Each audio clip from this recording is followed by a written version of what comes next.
स्वागत है आपका विनोद अग्निहोत्री जी नई परख के मंच पर। एक बार फिर मेरी और आपकी जो चर्चाएं होती रही हैं उनको हमारे दर्शकों ने काफी पसंद किया है और ये मेरे लिए खुशकिस्मती की बात है कि आप लगातार मेरे साथ जुड़ते रहते हैं। आज सवेरे विनोद जी जब मैं अखबार देख रहा था, पुरानी आदत है आपकी भी रही, आपकी भी होगी, रोज सवेरे जी, उठ के 7-8 अखबार पढ़ता हूँ, काफी समय लगाता हूँ उसमें। दरअसल अखबार मेरे लिए सूचनाओं और विचारों का काफी काफी बड़े स्रोत हैं। तो मुझे ये देख के बहुत ताज्जुब भी हुआ और निराशा भी हुई, क्योंकि मैं प्रिंट मीडिया को इलेक्ट्रॉनिक मीडिया से बेहतर मानता हूँ। मेरी आत्म छवि एक लेखक की है, वक्ता की जी, नहीं है।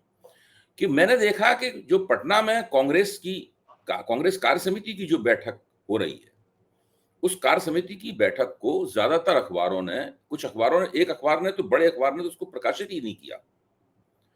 दूसरे दूसरे अखबारों ने उसको अंदर के पेजों में छापा है और उस कार्य समिति की बैठक के साथ में जो अति पिछड़ों का अधिकार सम्मेलन उन्होंने आयोजित किया और इसके अंदर एक 10 सूत्रीय संकल्प पत्र पेश किया, राहुल गांधी और तेजस्वी यादव और मुकेश सहनी वगैरह सब महागठबंधन के नेताओं ने मिलकर, उसके बारे में तो अखबारों में खबर ही नहीं है।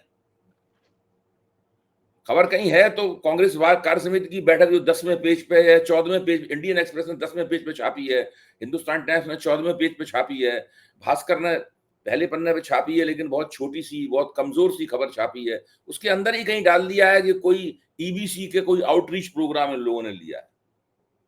मतलब इस तरह से उसको, जबकि मेरी समझ, जब कल मेरे सामने जब वो खबर आई तो मैं तो ये मानता हूं और आपके सामने कहने का साहस भी कर रहा हूं कि ये समाज कांग्रेस कार्य समिति की बैठक पटना में और वहां होने वाला जो अति पिछड़ा अधिकार सम्मेलन था और उसमें 10 सूत्री कार्यक्रम पेश किया गया, वो बिहार की राजनीति के लिए गेम चेंजर साबित हो सकता है, कांग्रेस के अपने लिए गेम चेंजर साबित हो सकता है और पूरे देश की राजनीति के लिए गेम चेंजर साबित हो सकता है शब्द मैं इसलिए लगा रहा हूं क्योंकि अभी दूसरा पक्ष भी उसकी तरह तरह की काट ढूंढेगा, कांग्रेस भी आगे उसको कैसे बढ़ाएगी, महागठबंधन उसको कैसे बढ़ाएगा।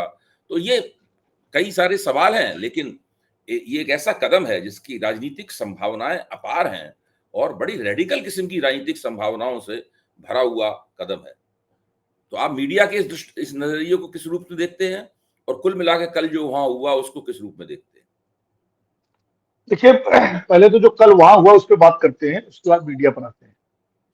मीडिया की जहां तक बात है, मेरे हिसाब से अगर मैं कोई अखबार निकाल रहा होता या टेलीविजन चैनल का ओवरऑल संपादक होता, तो मेरे लिए ये कल की जो घटना हुई है, खासकर अति पिछड़ा सम्मेलन जो था, उसमें जो प्रस्ताव पास किए और जो डिक्लेरेशन, जो घोषणा पत्र जारी किया गया, वो पहली खबर थी, पहली लीड होती, फर्स्ट लीड होती पहले पन्ने की। क्योंकि ये कांग्रेस की राजनीति का नहीं, देश की राजनीति में एक बहुत बड़ा सोशल जस्टिस का एक नया दौर है और जी। आइडियोलॉजिकल शिफ्ट है कांग्रेस की राजनीति में।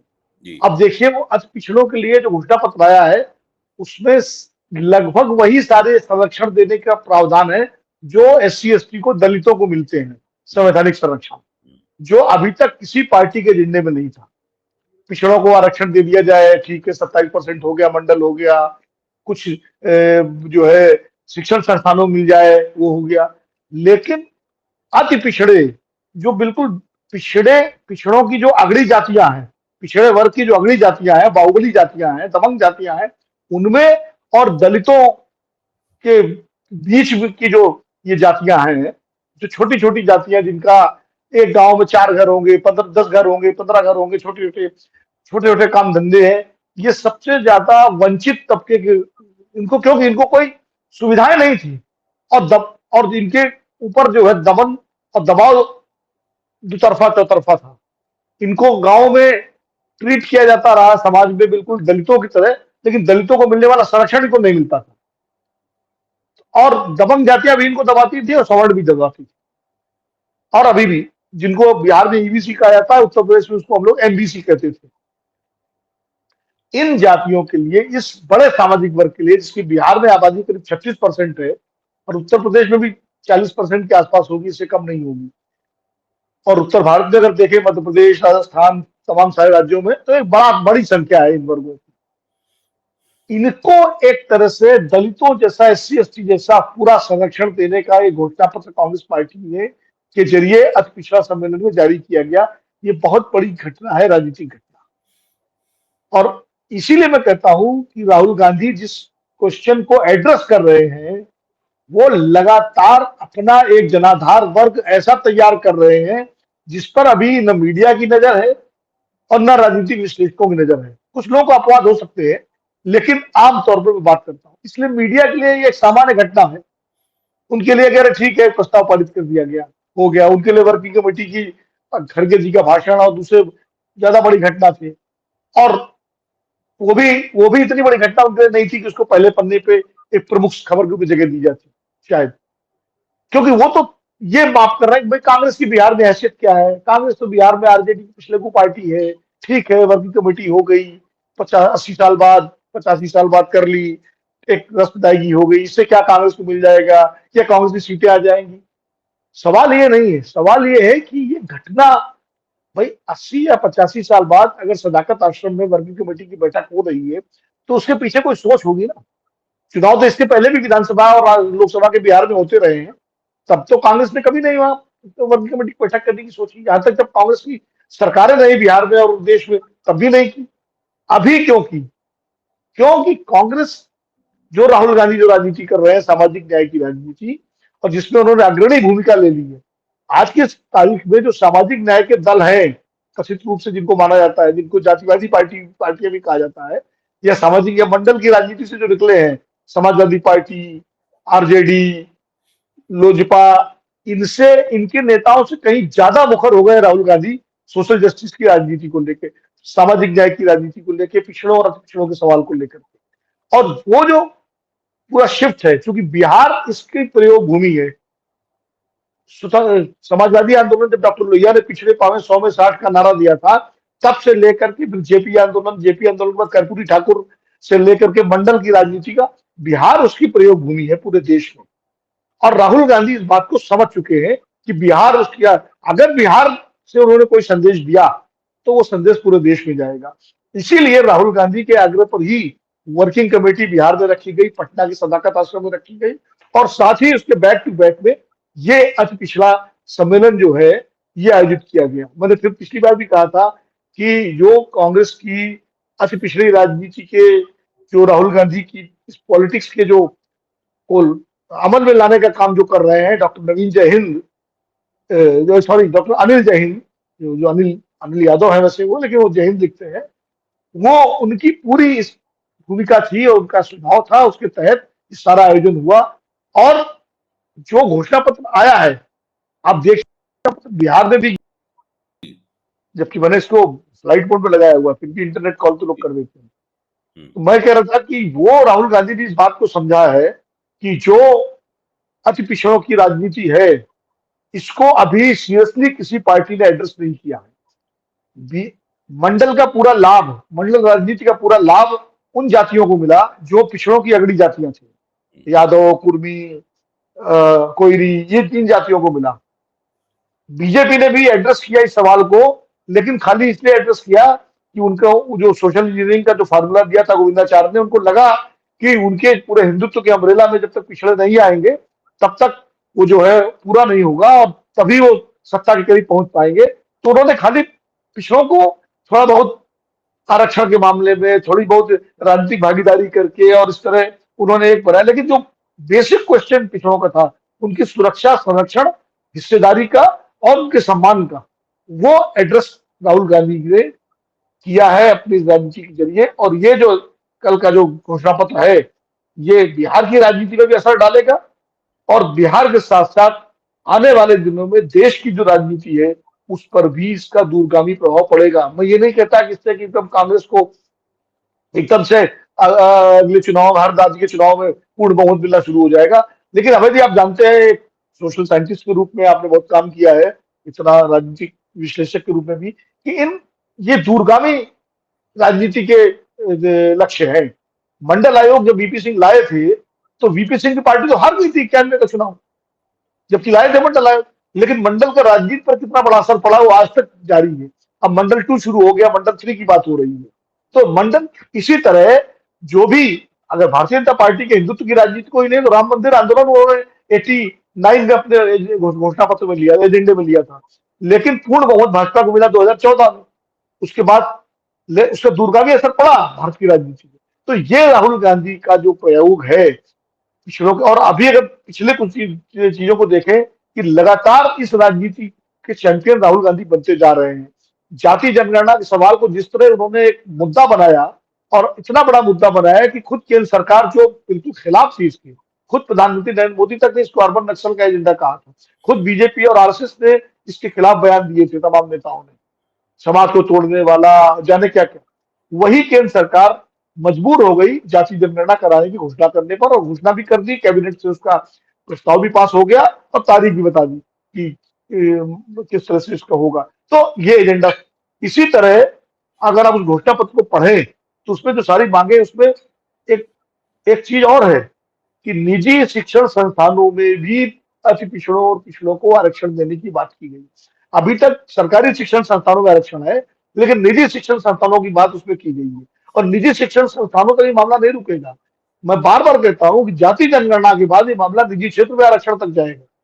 जब राहुल गांधी 90% हिस्सेदारी की बात कर रहे हैं, तो उसमें वो क्षेत्र भी शामिल है जहां इन वर्गों की हिस्सेदारी बिल्कुल शून्य है या बिल्कुल नाम मात्र को है। तो ये लड़ाई जो है ऐसी है कि ये बड़ी दूरगामी राजनीति की लड़ाई है। बिहार में इसका तात्कालिक क्या असर पड़ेगा, क्योंकि चुनाव जीतना हारना ये बहुत कुछ संगठन क्षमता, बूथ मैनेजमेंट, इलेक्शन मैनेजमेंट, बहुत सारी चीजों पर निर्भर करता है। लेकिन ये मुद्दे जो हैं, ये देश की राजनीति में बड़ा दूरगामी असर डालेंगे, और राहुल गांधी के व्यक्तिगत राजनीतिक उसमें जो है, उसमें भी ये बहुत बड़े गेम चेंजर साबित होने वाले हैं। नहीं, आपने जो बातें कही हैं मैं उनसे 100% सहमत हूँ और मैं ये मानता हूँ कि इसका जो सैद्धांतिक पक्ष है उसको बड़ी खूबसूरती से आपने सामने रखा है।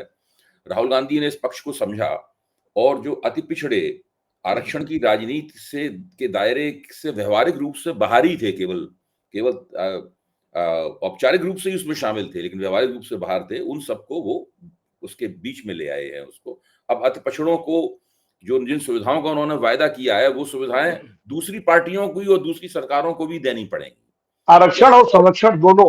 जी, जी, हाँ, ये असंभव है कि वो उनको नजरअंदाज कर सके। ये तो पहली बात है। दूसरी, मैं ये कहूंगा कि राहुल गांधी ने राजनीति के अपनी कांग्रेस की राजनीति के व्यवहारिक पक्ष को भी यहां बहुत अच्छी तरीके से समझाया। वो क्या है? वो दरअसल ये है कि वो देख रहे थे कि भाई समाज के हर तबके को किसी ना किसी पार्टी ने गोलबंद कर रखा है। ऊंची जातियों को बीजेपी ने गोलबंद कर रखा है, यादवों को और मुसलमानों को बड़े पैमाने पर अखिलेश यादव की पार्टी ने और तेजस्वी यादव की पार्टी ने गोलबंद कर रखा है।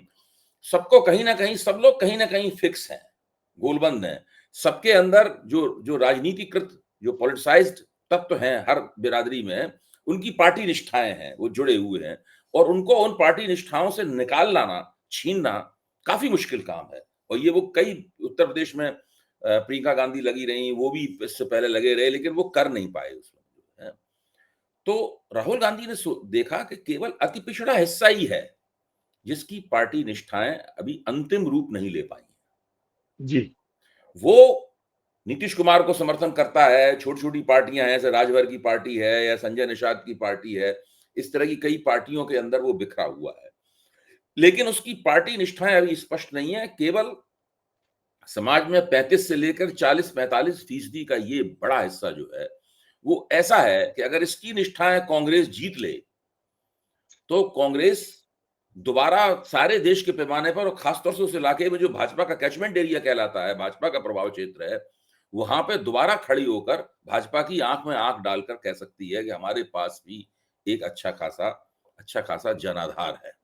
और इन छोटी छोटी बिरादरियों को तभी अपनी तरफ लाया जा सकता है जबकि आप उनके लिए एक विस्तृत और गहन घोषणा पत्र तैयार करें।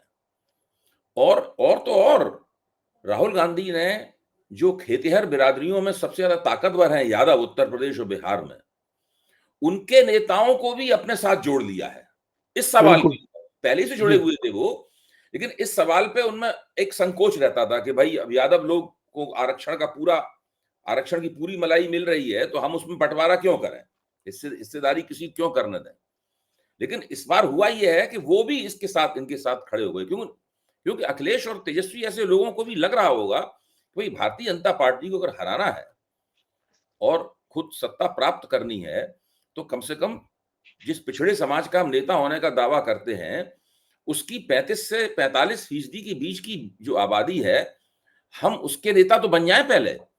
तो कांग्रेस ने उनके लिए भी रास्ता साफ किया है कि आप भाई इनके नेता बन के दिखाइए, और साथ में इसमें कांग्रेस को भी लाभ होगा। तो ये सैद्धांतिक दृष्टि से, व्यवहारिक दृष्टि से, अल्पकालीन दृष्टि से, दूरगामी दृष्टि से, इन सभी दृष्टियों से एक बहुत बेहतरीन किस्म की, और इसको मैं अंग्रेजी का शब्द इस्तेमाल करता हूं, गेम चेंजर राजनीति है। और ताज्जुब है कि मीडिया के लोग इसको देखने, सुनने, समझने के लिए तैयार ही नहीं है। और पहली बार देश में एक राष्ट्रीय पार्टी ने आगे बढ़कर कहा है कि हम पिछड़ों की पार्टी है। राष्ट्रीय पार्टियां ये बात नहीं कहती, क्षेत्रीय स्तर पर ये सब बातें चलती थी, लेकिन देश की सबसे पुरानी राष्ट्रीय पार्टी ने, इसकी कई राज्यों में सरकारें बनती हैं, जो केंद्र में सत्ता की दावेदार है, उसने खड़े होकर ये कहा है। तो ये जो, इसीलिए बार बार ताज्जुब हुआ कि मीडिया इसके महत्व को समझने में, खासतौर से प्रिंट मीडिया, गोदी मीडिया को तो छोड़ दीजिए, वो तो वहां से फोन आता है जोशी जी का, उसके हिसाब से अपनी लाइन लेते हैं। तो उसने इसको कैसे नजरअंदाज कर दिया? देखिए भाई जी, नजरअंदाज या जानबूझ के किया या अज्ञानता कारण किया तो कहना मुश्किल है, लेकिन एक बात जरूर है कि मीडिया का भी विचार पक्ष बहुत कमजोर हो गया है पिछले कुछ वर्षों में। आप याद कीजिए, जब हम लोग अखबारों में काम करते थे, आप भी थे, हम भी थे, तो न्यूज रूम में वैचारिक बहसें होती थी।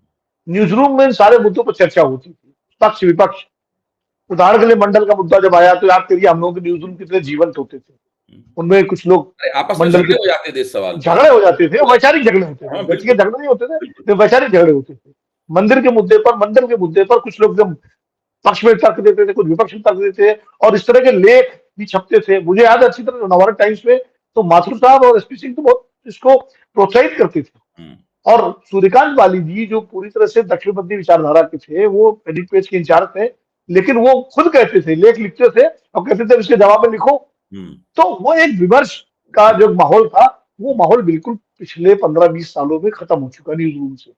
अब न्यूज रूमों की हालत बिल्कुल किसी सरकारी दफ्तर या बैंक या नगर पालिका दफ्तर जैसी हो गई कि आप आइए, अपने क्यूबिकल में घुस जाइए, उसके बाद अपना काम करिए, और शाम को 6 बजे जब ड्यूटी खत्म हो, घर चले जाइए। आपस में संवाद, बातचीत सब खत्म हो गए। तो वैचारिक जो उसका पक्ष था मीडिया का, वो उसमें टीवी मीडिया, प्रिंट मीडिया सब शामिल है। अब डिजिटल को ले लीजिए, अब उस पर बात ही नहीं होती आपस में। तो एक तो ये बड़ा कारण है कि इन चीजों को का एनालिसिस करना, इनके दूरगामी नतीजों को देख पाना, शायद मौजूदा जो तय करने वाले लोग हैं, जो संपादकों की कुर्सी पर है, चाहे मेरे न्यूज मैनेजर मान लो, वो शायद देख नहीं पा रहे हैं उसको। एक तो ये कारण है। दूसरा, क्योंकि कांग्रेस पार्टी सत्ता में नहीं है, 3 माह कुल जमा 3 राज्यों में उसकी सरकार है अपनी, एक राज्य में झारखंड में गठबंधन की सरकार है, जम्मू कश्मीर में समर्थन है उसका, बाकी राष्ट्रीय स्तर पर भी उसके 99 सांसद हैं। पिछले 3 चुनावों से 2014 से लेकर के 2024 तक उस सत्ता के करीब नहीं पहुंच पाई है। तो उस लिहाज से भी, और जो मौजूदा सत्ता है उसका एक दबाव प्रभाव सब है हर तरह का।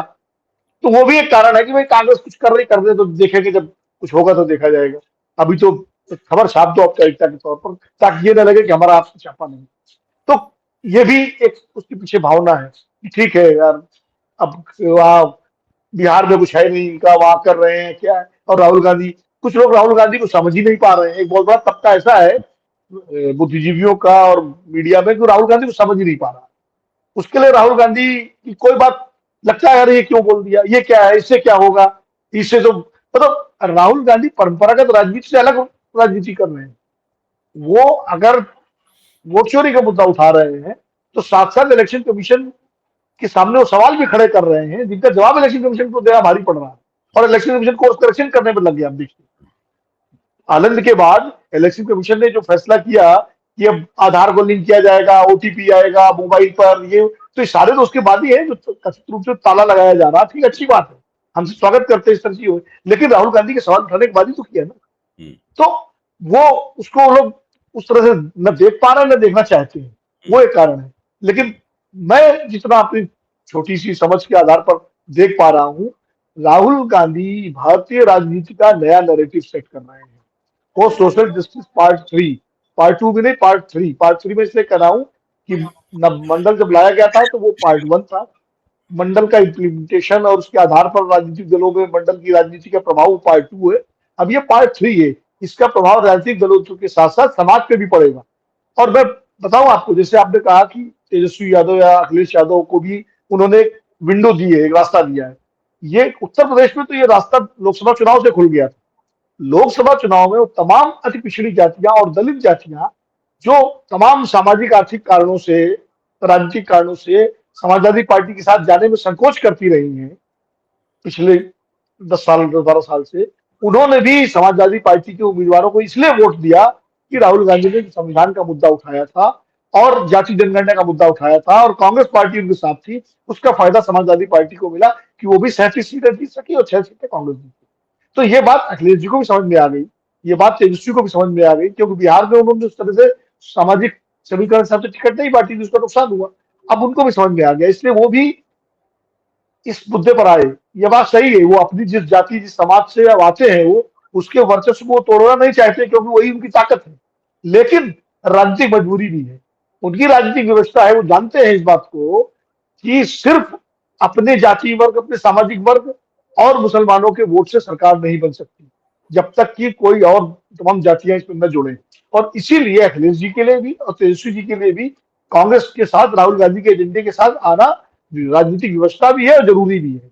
इसीलिए कल तेजस्वी यादव वहां पर थे, मुकेश सहनी थे, और ये बात अखिलेश जी भी समझ रहे हैं। राहुल गांधी ने इसको एक लार्जर पर्सपेक्टिव में आप देखें कि अपने सहयोगी दलों के साथ साथ कांग्रेस के रिवाइवल का भी रोड मैप बना दिया है। और कांग्रेस के रिवाइवल का रोड मैप बनाने का मतलब ये है कि जिन राज्यों में, आप उत्तर प्रदेश और बिहार में तो कांग्रेस सहयोगी दलों के दम पर लड़ रही चुनाव, लेकिन मध्य प्रदेश में तो कांग्रेस अकेले बीजेपी मुकाबले में है, राजस्थान में तो अकेले मुकाबले में है, हरियाणा में तो अकेले मुकाबले में है, दिल्ली, उत्तराखंड, हिमाचल में तो अकेले मुकाबले में है। तो इन राज्यों में भी, और खासकर मध्य प्रदेश, छत्तीसगढ़, राजस्थान, उत्तर प्रदेश और बिहार के अलावा, इनमें उसका जरूर असर पड़ेगा। झारखंड, यहां कांग्रेस अपनी जमीन जो नई तलाश रही है, राहुल गांधी का ये एजेंडा इन राज्यों में भी कांग्रेस की जमीन बनाने का काम करेगा। अब आगे निर्भर करता है कांग्रेस की संगठन क्षमता पर, कांग्रेस के मध्यम दर्जे के और जो फुट सोल्जर्स हैं उनके ऊपर, वो कैसे इस पूरे मुद्दे को, इस घोषणा पत्र को उन सामाजिक वर्गों के बीच में ले जाते हैं, इसको कैसे एक राजनीतिक और पॉलिटिकल नैरेटिव बनाए, सामाजिक सोशल नैरेटिव बनाते हैं कि वो वर्ग सोचे कि आज जो राहुल गांधी ने घोषणा की, आज जो कांग्रेस पार्टी ने घोषणा की है, आज जो इस आज की पिछड़ा सम्मेलन से घोषणा हुई है, घोषणा पत्र जारी हुआ है, ये उनके हित में है। और दूसरी पार्टियां जब इस पर रिएक्ट करेंगी या इस तरह का प्रोग्राम लाएगी, तो श्रेय तो जैसे मंडल का श्रेय वीपी सिंह को जाता है, वैसे ही इसका श्रेय तो राहुल गांधी को जाएगा। और एक चीज और बताऊं भाई जी, जितना मैं राहुल गांधी को समझ रहा हूं और आप भी समझ रहे हैं, बाकी लोग जो है तो राजनीतिक व्यवस्था से इस एजेंडे को लागू करेंगे।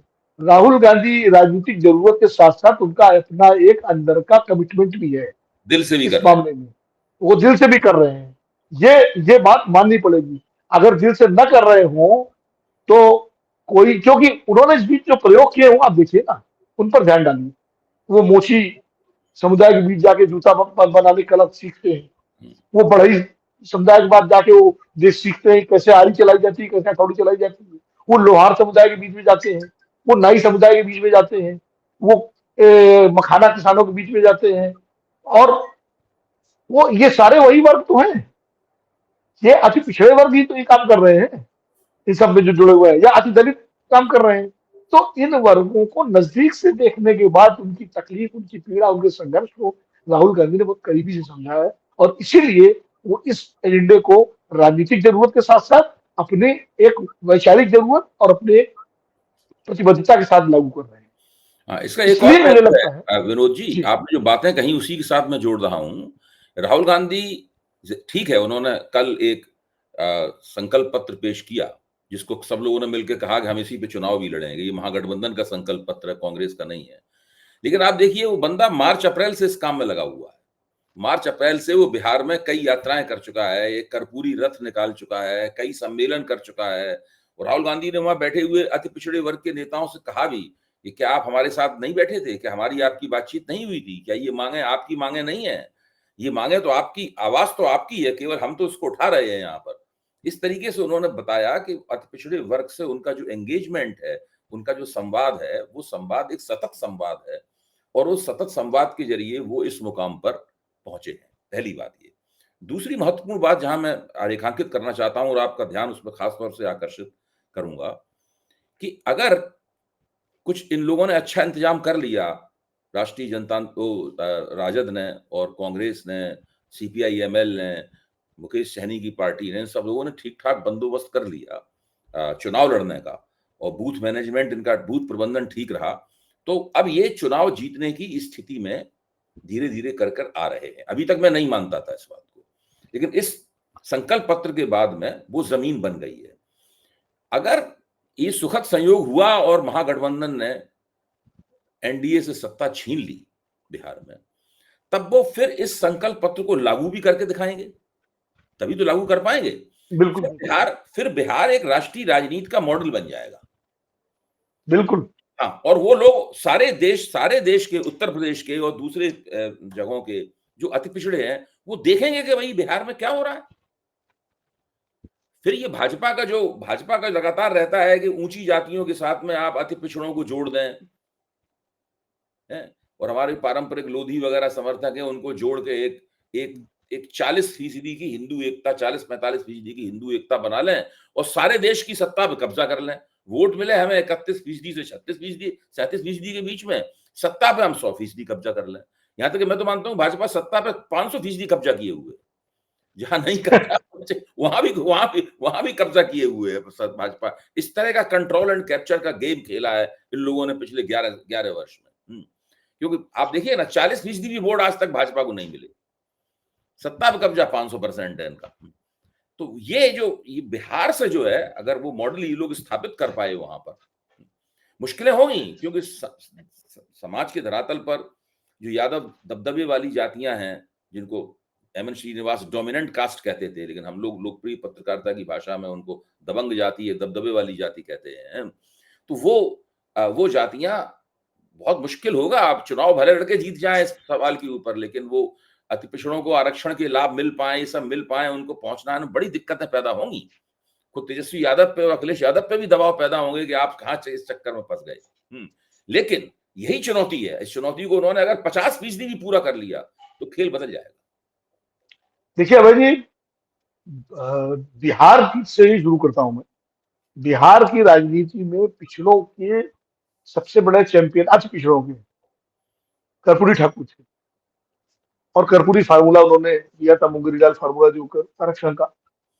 उसके बाद जब लालू प्रसाद यादव चीफ मिनिस्टर बने, कांग्रेस ने तो खैर उसको कभी माना ही नहीं था उस समय, तत्कालीन कांग्रेस ने, वो तो कांग्रेस की दृष्टि में ही नहीं था, वो तो वैसे ही समाजवादी पार्टी थी। वो तो एक राजनीतिक समीकरण बनाती थी, सवर्णों का, मुसलमानों का और दलितों का, और सरकार आती थी।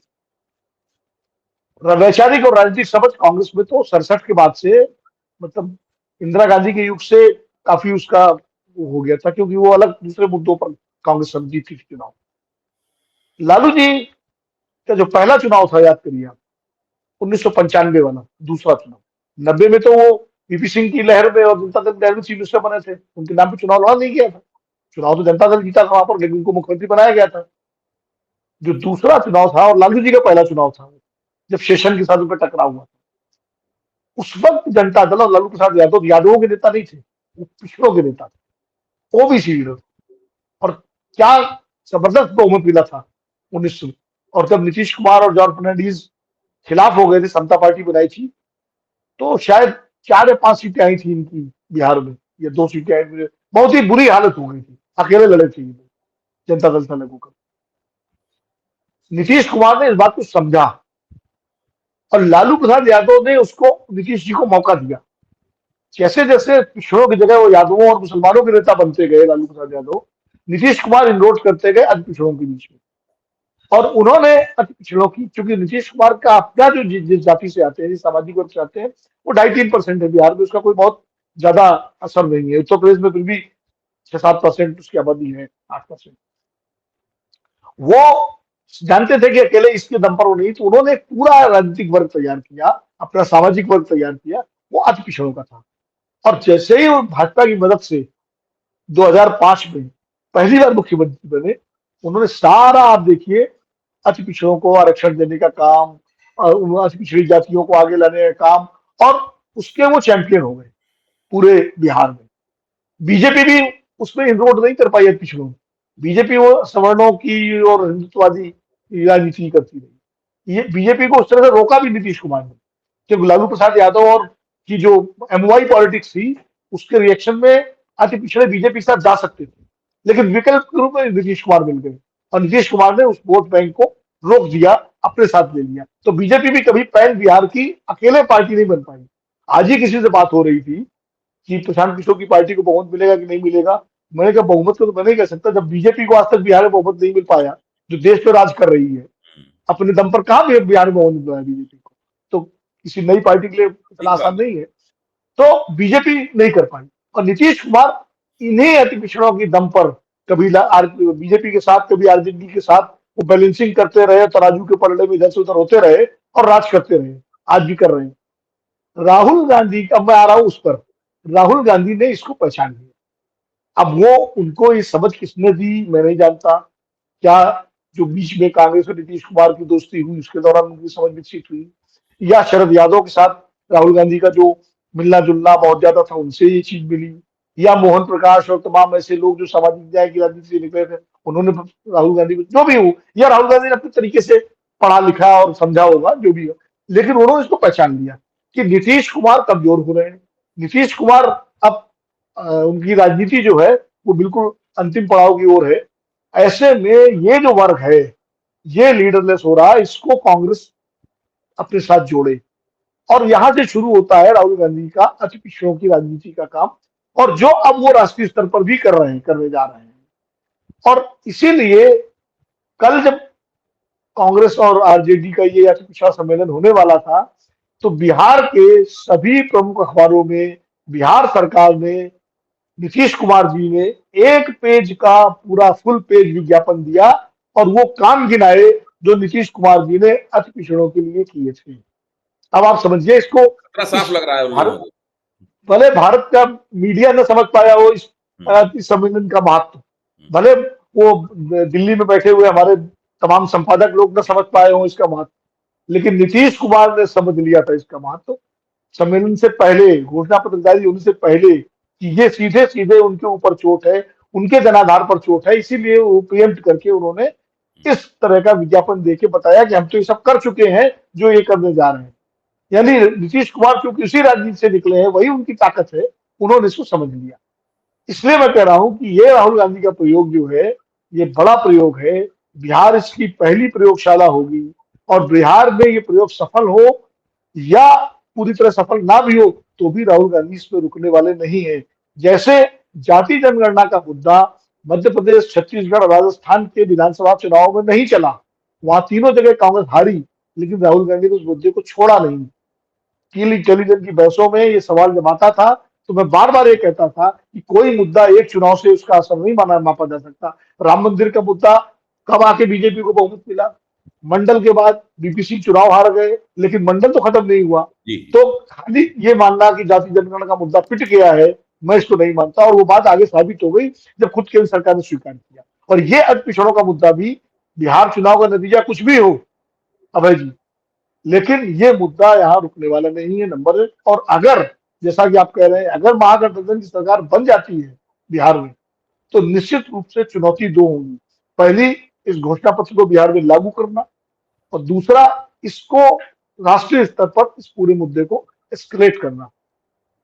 एक चीज और जोड़ूंगा मैं, कि बिहार से पहले तेलंगाना मॉडल और कर्नाटक मॉडल कांग्रेस ने अति पिछड़ों के बीच में, पिछड़ों के बीच में एक तरह से राजनीतिक रूप से सेल करना शुरू कर दिया है। जैसे मोदी जी ने गुजरात मॉडल सेल किया था भारत के मध्य वर्ग और शहरी वर्ग के बीच में, और लगभग फिर सब जगह चला गया था, पूरे देश में चला गया था, विकास का गुजरात मॉडल। कुछ उसी तर्ज पर सामाजिक न्याय का कर्नाटक मॉडल और तेलंगाना मॉडल लेकर के कांग्रेस बिहार और देश के अन्य राज्यों में जा रही है। बहुत बहुत धन्यवाद विनोद जी, बहुत उम्दा विश्लेषण है आपका। और मेरा मानना है कि ये जो चर्चा मेरे और आपके बीच में हुई है, ये चर्चा दूर तलक जाएगी और हम लोगों ने न केवल आज जो ज़मीन पर बातें हैं उनको छुआ है, बल्कि हम लोगों ने कोशिश की है कि भविष्य में जो होने वाला है, उसकी तरफ भी हम लोग इशारा कर सकें। हम लोग फिर मिलेंगे, राजनीतिक घटनाक्रम पर नज़दीकी निगाह हम लोग बनाए रखेंगे और जैसे ही कोई नई घटना होती है, हम लोग जल्द ही उसके ऊपर नई परख के मंच पर चर्चा करते हुए नज़र आएँगे। बहुत-बहुत धन्यवाद विनोद जी। जी, नमस्कार। नमस्कार।